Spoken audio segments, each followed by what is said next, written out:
Welcome to Heidi Relationships. Today, we'll read some more stories from Reddit. But before we start, I would really appreciate if you could subscribe to the channel, like the video if you enjoyed it, and maybe leave a comment down below. That would help the channel a lot. Thank you very much in advance. The first one is titled, I, 27M. Am going through a spell of low libido and my girlfriend, 26F, feels that I don't find her attractive. We have been together for 3 years. The last 3 months have been absolutely brutal. My parents are getting divorced after 30 years of marriage. My sister, married to my best friend, had a miscarriage, and they are heartbroken. My work is going through a very stressful phase right now. I don't feel like having intercourse at all. I am too tired, sad or stressed out. We had a very healthy sex life, and it has dropped off very suddenly. My girlfriend tries to initiate intercourse and I end up rejecting her or making excuses. She feels that I am not attracted to her. I tried to explain into her, and she doesn't believe me. I think another problem we have is that when I feel really sad, I want to be close to her and she takes me being affectionate or cuddling her as a sign to make a move. I end up rejecting her and it makes me feel worse. I don't know how to deal with this. I know her concerns are valid. I know that I am rejecting her and making her feel unloved. I know that I am sending her mixed signals by being affectionate and cuddling her. How do I tell her that I find her attractive? A user in the comments said, "Hey up. I have some similar issues with my own partner. I've been going through low libido too, and I want to be affectionate with my partner without it leading to something, but oftentimes, that's what he wants to do when we cuddle, and he gets really upset and thinks I find him unattractive, which isn't the case. I'm struggling with a lot in life too. What I did was tell him, it's really not him, I just don't want to have sex or anything. I was super blunt with him when telling him my side and addressing his side. Also, I can see you're having a lot of issues right now in life, and it's more than understandable your libido is down. It sounds like you've tried to explain these things to her. Couples counseling and individual for you would be good. This is bad of me to admit, but there are things my partner has told me that didn't sit with me until a therapist reiterated it to me too. If you go to couples therapy, it might help with this." The next one is titled, Update. I, 27M. Am going through a spell of low libido and my girlfriend, 26F, feels that I don't find her attractive. I posted about a month ago and I got a ton of great advice. I sat her down and specifically told her how all the things going on in my life has just sapped the will to do anything right now. I think she understood better when I explained it specifically. I also explained to her that some days all I want to do is play next to her and hold her close. That always makes me feel good. She was understanding and apologetic. She had a similar experience where her partner turned down intercourse before their relationship ended. She was feeling incredibly insecure due to what was happening. I felt guilty. With all that is going on, I have not been a good boyfriend. We worked out a system of sorts where I would tell her if I wanted affection. It works fine, and the funny things is that I end up making a move on her after we cuddle for a while. She makes me feel so safe and loved that I want to make her the same way. We still have stuff to work through, but I think we are in a much better place now. The next one is titled, I think my girlfriend might be cheating on me. I, 28 meters, been on a relationship, 5 years, with this girl, 26F, Anna. And I believe we have a good relationship. We spend as much time tougher as we possibly could. However, I sometimes need to stay at the office to get some work done, and I also go to my parents, 64F, 67 meters, house to pay them a visit every once in a while. Mainly I spend most of my time with her attention, but since February 2021 I've been noticing she's acting more reserved. She doesn't like me using my phone much, like she doesn't trust me. Sometimes when I go with my parents she calls them to ask if I'm really there. She doesn't want to have sexual relationships like before, she takes 2-hour walks, and so on. I guess this is a red flag. Also, she's been lately going to her friends' houses, or to girls' trips, which I had no problem, but about a month or 2 ago she went to her friend's, Amanda, house to plan a party, and that was super cool to me. but then I decided to call Amanda to ask her how the party planning was going.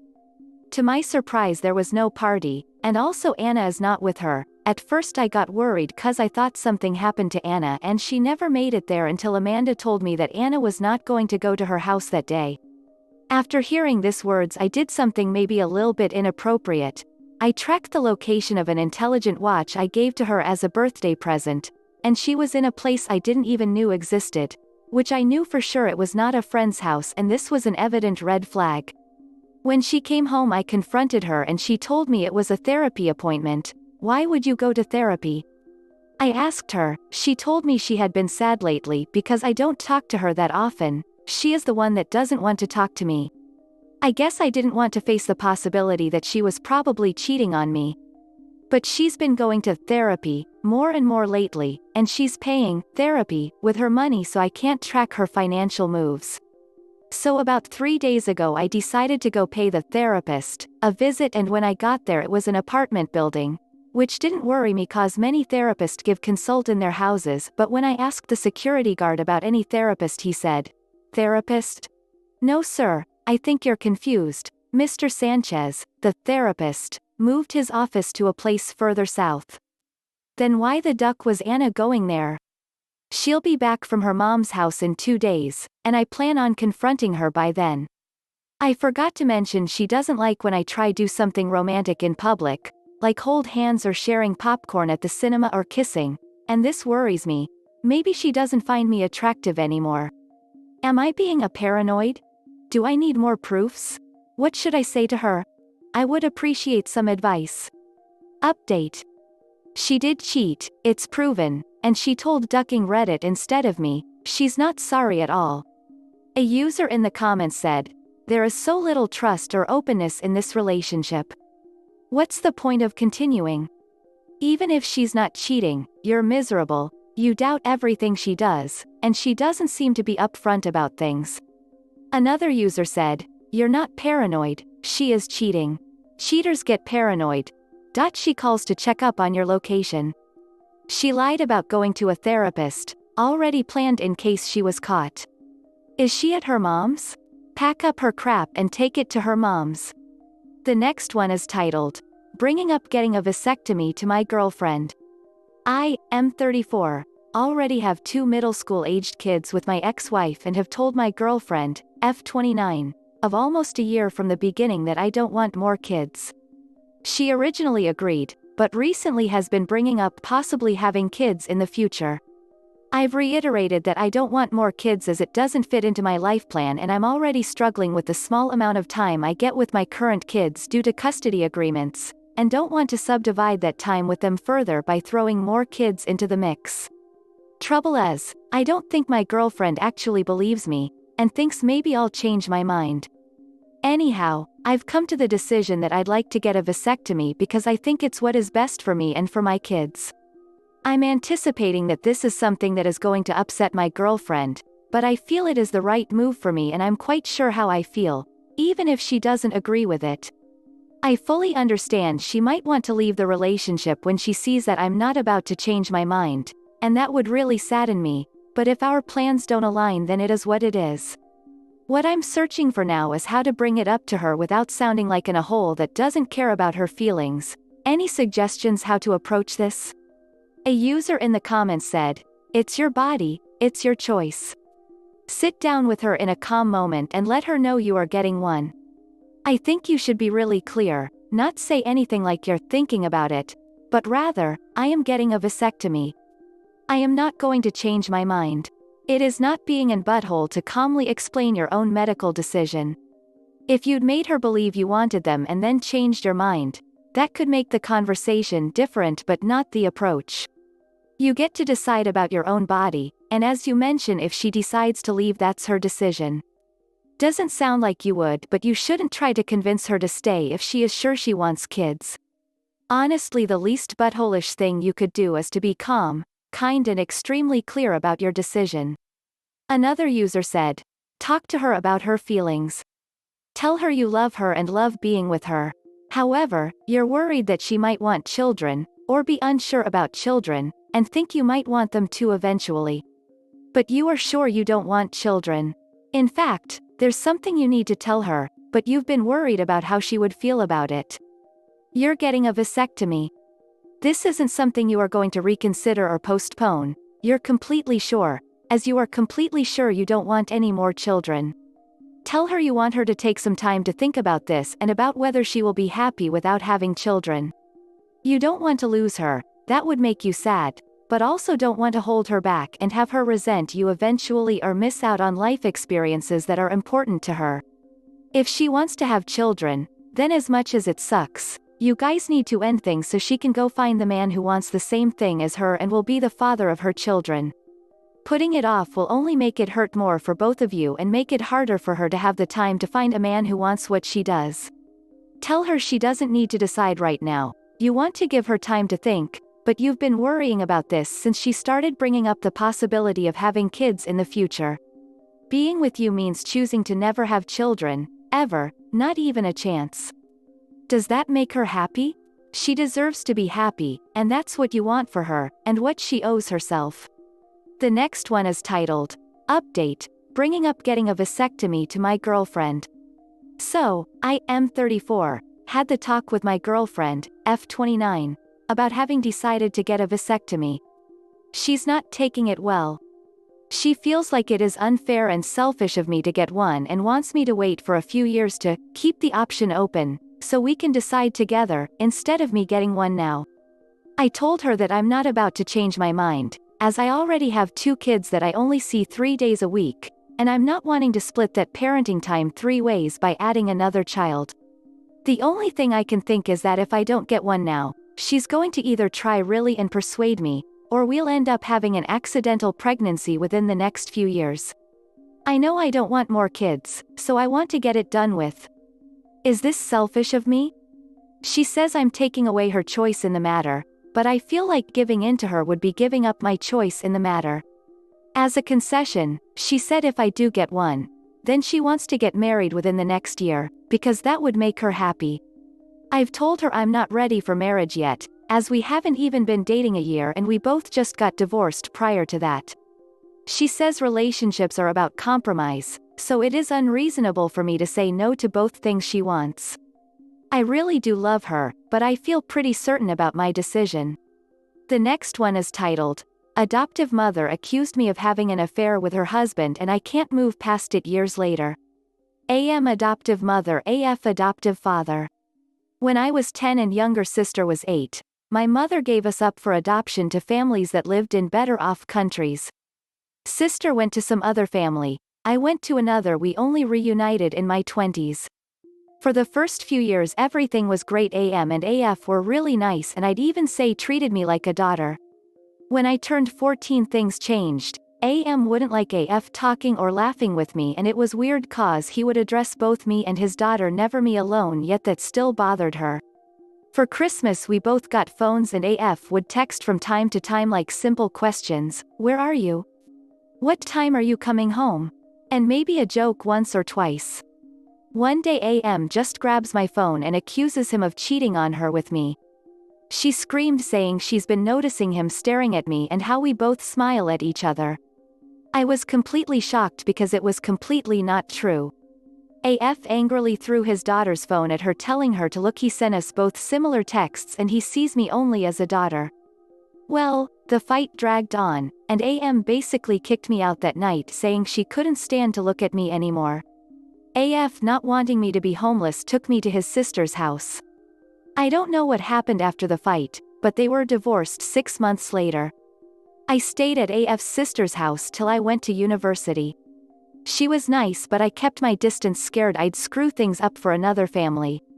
AF supported my entire education and even offered to help out after I graduated, but I had already moved in with my then boyfriend, now husband, and just started working at the job I was interning in while at uni, so refused any more help.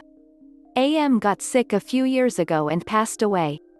Though a part of me hoped she would call me over and mend things, as I clearly didn't have any interest in her husband, but that never happened. Apparently she hated me till her last day, saying I was a gold digger from the get-go, as in her words replaced her husband with my now husband. I have tried really hard to move on from this, even went to therapy, But the thing is, it's one thing to talk to therapist or someone you trust. I still have difficulty with people I'm not that close with. Like when they talk about relationships with age gaps, I feel anxious that they are talking about me. Especially now since the Mia Farrow documentary is out, anyone mentioning it causes a hot flush to go over my whole body. I wonder if I'll ever function normally. How do I even attempt to move past this, as I'm questioning myself every day? Did I miss something while living there? Could AM claims be justifiable? Why didn't I stand up for myself? These questions plague every day. A user in the comments said, "Hey, you know what? It's not your fault. You turned out to be an amazing person with an adoptive father who loves you unconditionally. That mistake was on your AM, not you. She's gone to the grave with that terrible heart of hers, and hopefully where she is, she can finally see how wrong she was. I'd still say to keep going to therapy and focus on the positives in your life." Yes, easier said than done, but this is how it'll have to be.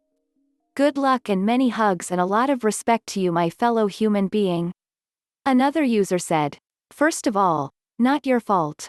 You were a kid, it was your AM's paranoia which did this. When you turned 14, she saw you as competition. However, you're not the only victim here. So is your AS, but also your AF. He lost first one of his daughters, cause, let's face it, you're not active in his life anymore. Next, he lost his wife. If you want to go past this, talk to your AF. He's your real father. He stood up for you, which costed him his marriage, and still tries to help you, even if there's no obligation. Maybe he can help you understand this, and you both are better of having a normal father-daughter relationship." The next one is titled, "Update. Adoptive mother accused me having an affair with her husband."